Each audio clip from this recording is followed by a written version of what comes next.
Hey, it's Jeff Veley here with an important announcement. As you likely know, I'm on a mission to help schools rethink bullying so you can reduce aggression and raise resilience with measurable results.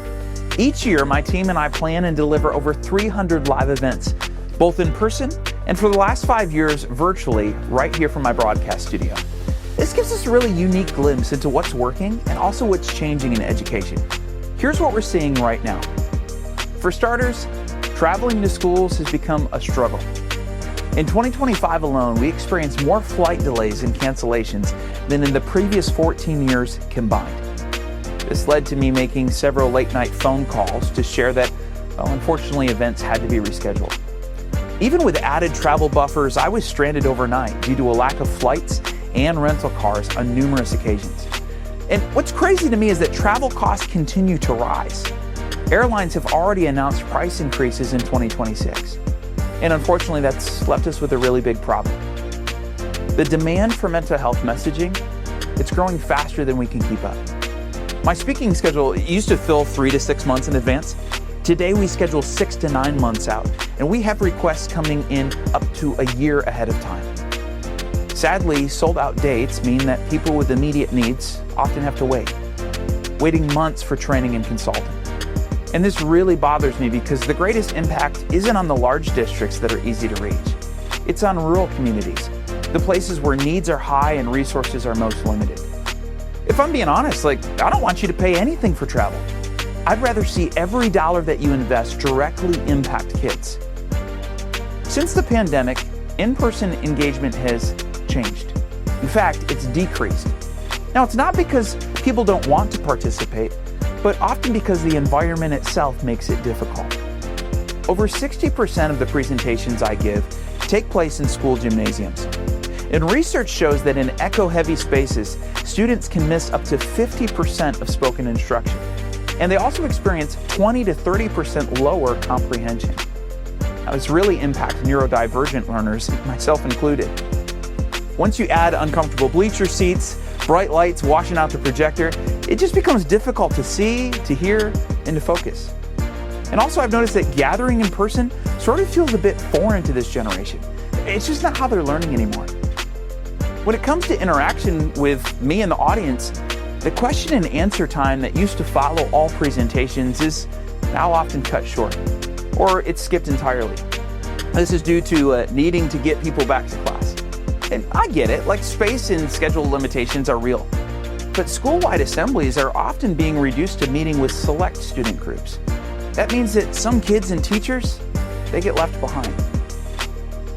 All of this made us ask, what can we change? Is there a way to optimize the environment for learning and engagement? Perhaps there's a better way to communicate and support schools right when they need help. Honestly, the answer is yes. In fact, we're already doing it. After 5 years of delivering both in-person and virtual events side by side, we've made a clear decision. Starting in 2026, we're shifting to virtual presentations almost exclusively. Now, when I say virtual, please understand, I'm not talking about pre-recorded videos or simply watching a live-streamed lecture. That's boring. No, I'm talking about live, interactive experiences where students and staff actively participate in real time. When I present virtually, I'm meeting students and grown-ups where they already are, online and in the classroom. Now, you might think that participation and connection would drop, but we actually see the opposite. In virtual sessions, we see a 1,000% increase in the number of questions submitted when compared to in-person gatherings. Why? Well, I think typing a question feels less vulnerable than raising your hand and speaking in front of a crowd. Not only does the quantity of questions change, the quality does too. Behind the scenes, my team actually curates and chooses the best questions for the greatest impact. And since students and staff join from their classroom, there's more time for connection and interaction. That means no wasted transition time and more time focused on learning. There's one more important shift I want to share with you. Since schools are no longer trying to cram events into a single day, many are now utilizing our services strategically throughout the school year. Think of this. Instead of one day of events, they're booking a series with a speaker, with an influencer, someone that can support them. This allows you to introduce and reinforce messaging thoughtfully throughout the year versus a one-and-done day of events. After all, virtual presentations are easy to schedule. They're more cost-effective. And best of all, 100% of your investment goes directly to instruction and materials. Nothing wasted on travel. Well, you can probably tell I'm really excited about what's happening virtually. And so now I want to bring you inside and show you the experience. Trust me, it's unlike anything you've ever seen. Check it out. Since 2020, we've worked intentionally to virtualize the in-person experience for our audiences through engagement by design. This revolutionizes how people learn and connect, while improving how they participate. What you're watching isn't a pre-recorded training or another boring Zoom meeting. It's a live, interactive experience delivered with clarity. I want to give you a chance to choose your own assembly. Here's what this looks like. Pull out your device, and I want you to vote on the issues impacting you most. That's what we're going to talk about today. Like many of you, she was concerned about rumors. But here was the thing. She said the rumor about her had gone viral. Now, maybe you've never had a rumor go viral, but how many of you have had someone say something before that isn't true? Raise your hands. The audio and video quality that you're seeing right now is the same that you receive live. There's no echo and no excess noise.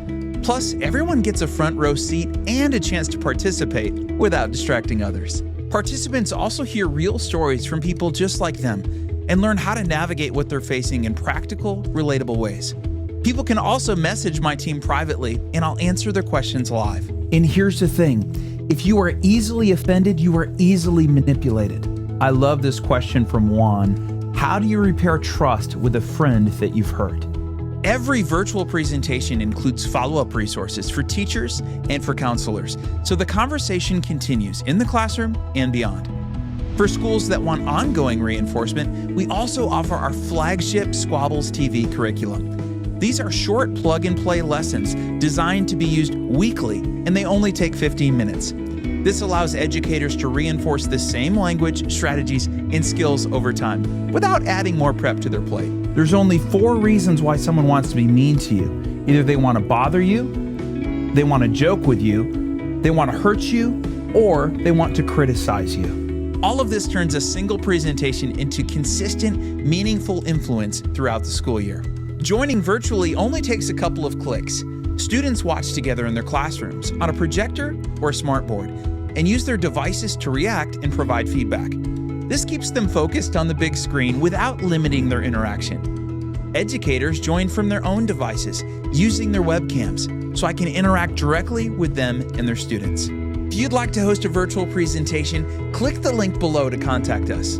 If you're curious how all this technology works, tap below as well, and I'll take you behind the scenes.